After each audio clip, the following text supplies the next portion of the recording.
Jung and I did a bag raid.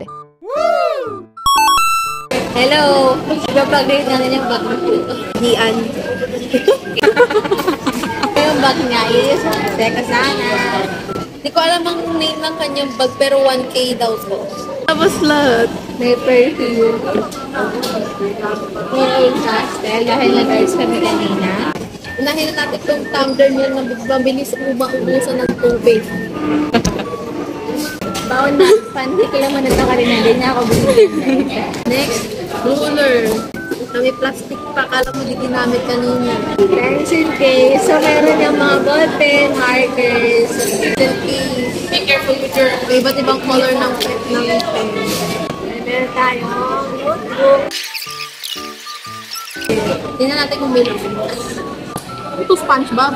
Kala ko SpongeBob. ID pa rin. May wallet. May mga picture. Sana all. Ito na siya. Ang mahiwagang gamot. Gamot ng mahilulin. Another tissue. Tapos yellow paper ba to? Tablet. Index card. Ay, fuck. Panis ka. Uy, pangit!